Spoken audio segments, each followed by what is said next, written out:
A paz do Senhor e o amor de Maria esteja com todos vocês. Sejam muito bem-vindos.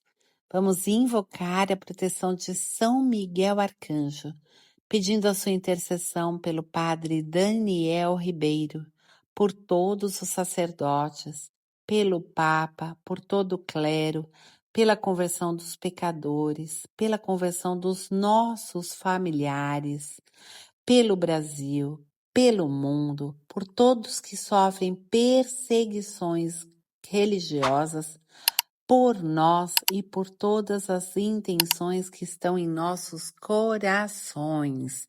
Amém. Segunda Epístola aos Coríntios, capítulo 3.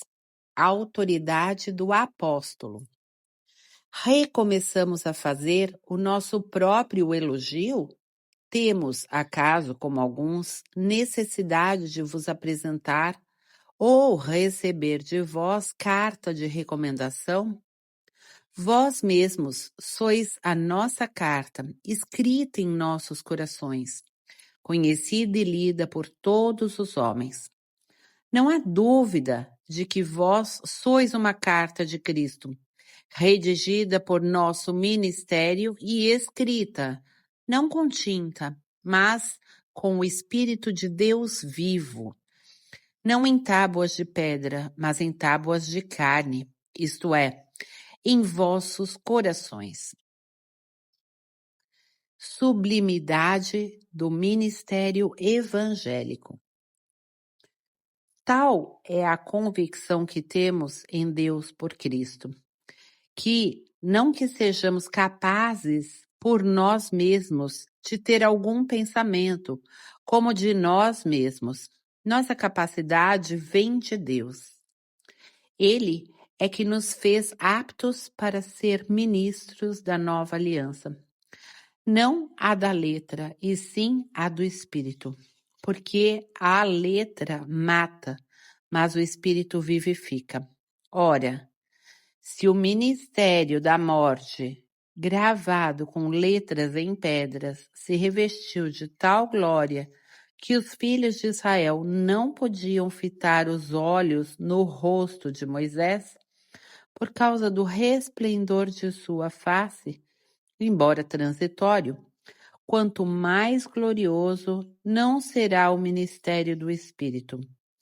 Se o ministério da condenação já foi glorioso, muito mais o há de sobrepujar em glória o ministério da justificação. Aliás, sob esse aspecto e em comparação dessa glória eminentemente superior, empalidece a glória do primeiro ministério. Se o transitório era glorioso, muito mais glorioso é o que permanece.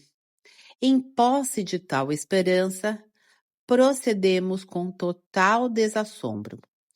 Não fazemos como Moisés, que cobria o rosto com um véu, para que os filhos de Israel não fixassem os olhos no fim daquilo que era transitório. Em consequência, a inteligência deles permaneceu obscurecida. Ainda agora, quando leem o Antigo Testamento, esse mesmo véu permanece abaixado, porque é só em Cristo que ele deve ser levantado. Por isso, até o dia de hoje, quando leem Moisés, um véu cobre-lhes o coração. Esse véu só será tirado quando se converterem ao Senhor. Ora, o Senhor é Espírito, e onde está o Espírito do Senhor? Aí há liberdade. Mas todos nós temos o rosto descoberto. Refletimos como num espelho a glória do Senhor e nos vemos transformados nessa mesma imagem, sempre mais resplandecentes pela ação do Espírito do Senhor. Capítulo 4. Lealdade na pregação evangélica. Por isso, não desanimamos destes mistérios que nos foi conferido por misericórdia. Afastamos de nós todo procedimento fingido e vergonhoso. Não andamos com astúcia nem falsificamos a palavra de Deus. Pela manifestação da verdade, nós nos recomendamos à consciência de todos os homens, diante de Deus. Se o nosso evangelho ainda estiver encoberto, está encoberto para aqueles que se perdem, para os incrédulos, cujas inteligências o Deus deste mundo obcecou a tal ponto que não percebem a luz do evangelho, onde resplandece a glória de Cristo, que é a imagem de Deus. De fato, não nos pregamos a nós mesmos, mas a Jesus Cristo, o Senhor. Quanto a nós, consideramo-nos servos vossos por amor de Jesus. Porque Deus que disse, das trevas brilha a luz. É também aquele que fez brilhar a sua luz em nossos corações, para que irradiássemos o conhecimento do esplendor de Deus que se reflete na face de Cristo. Confiança em Deus. Porém, temos este tesouro em vasos de barro, para que transpareça claramente que este poder extraordinário provém de Deus e não de nós. Em tudo somos oprimidos, mas não sucumbimos. Vivemos em completa penúria, mas não desesperamos. Somos perseguidos, mas não ficamos desamparados. Somos abatidos, mas não somos destruídos. Trazemos sempre em nosso corpo os traços da morte de Jesus, para que também a vida de Jesus se manifeste em nosso corpo. Estando embora vivos, somos a toda hora entregues à morte por causa de Jesus, para que também a vida de Jesus apareça em nossa carne mortal. Assim, em nós opera a morte, e em vós a vida. Animados deste espírito de fé, conforme está escrito, eu criei, por isso falei. Salmo 115, 1. Também nós cremos, e por isso falamos, pois sabemos que aquele que ressuscitou o Senhor Jesus, nos ressuscitará também a nós com Jesus, e nos fará comparecer diante dele convosco. É tudo isso, e tudo isso se faz por vossa causa, para que a graça se torne copiosa entre muitos e redunde o sentimento de gratidão para a glória de Deus. Esperança na vida eterna. É por isso que não desfalecemos, ainda que exteriormente se desconjure nosso homem exterior. Nosso interior renova-se de dia para dia. A nossa presente tribulação, momentânea e ligeira, nos proporciona um peso eterno de glória incomensurável. Porque não miramos as coisas que se veem, mas sim as que não se veem. Pois as coisas que se veem são temporais, e as que não se veem são eternas. Capítulo 5. Sabemos com efeito que ao se desfazer a tenda que habitamos neste mundo, recebemos uma casa preparada por Deus e não por mãos humanas, uma habitação eterna no céu.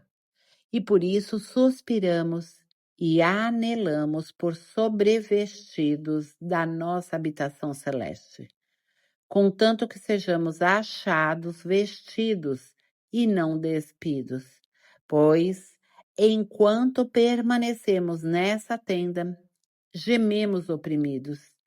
Desejamos não ser despojados, mas revestidos de uma veste nova por cima da outra, de modo que o que há de mortal em nós seja absorvido pela vida. Aquele que nos formou para este destino é Deus mesmo, que nos deu por penhor o seu Espírito. Por isso, estamos sempre cheios de confiança.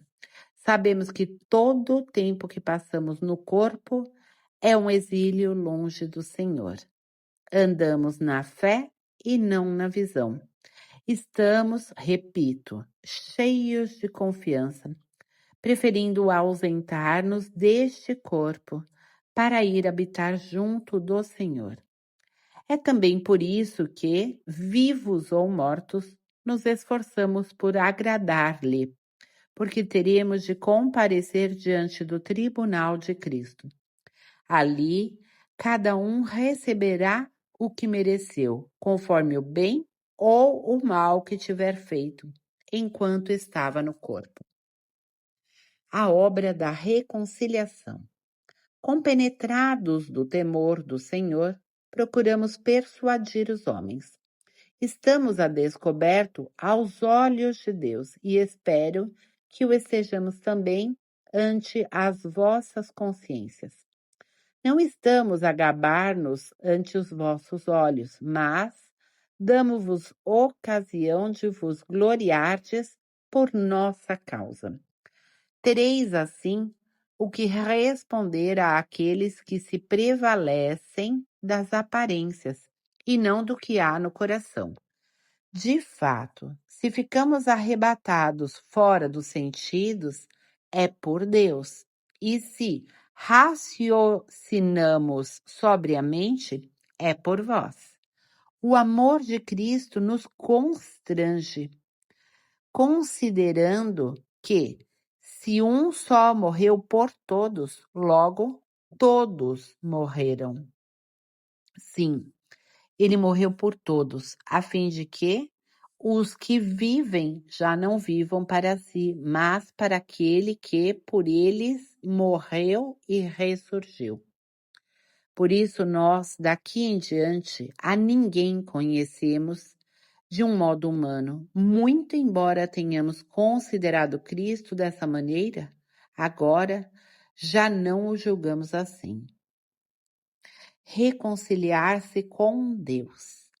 Todo aquele que está em Cristo é uma nova criatura. Passou o que era velho, eis que tudo se fez novo. Tudo isso vem de Deus, que nos reconciliou consigo por Cristo e nos confiou o ministério dessa reconciliação. Porque é Deus que em Cristo reconciliava consigo o mundo, não levando mais em conta os pecados dos homens, e pôs em nossos lábios a mensagem de reconciliação. Portanto, desempenhamos o encargo de embaixadores em nome de Cristo, e é Deus mesmo que exorta por nosso intermédio. Em nome de Cristo vos rogamos, reconciliai-vos com Deus. Aquele que não conheceu o pecado, Deus o fez pecado por nós, para que nele nós nos tornássemos justiça de Deus. Terminamos neste momento a leitura de hoje. E agora a nossa oração indulgenciada. E a oração de hoje é oração a nosso Senhor Jesus Cristo, Rei. Ó Cristo Jesus, reconheço-vos como Rei universal. Tudo que foi feito para vós foi criado. Exercei sobre mim todos os vossos direitos. Renovo as minhas promessas do batismo, renunciando a Satanás, as suas pompas e as suas obras, e muito particularmente me comprometo a fazer triunfar por todos os meios ao meu alcance os direitos de Deus e da vossa Igreja, Divino Coração de Jesus.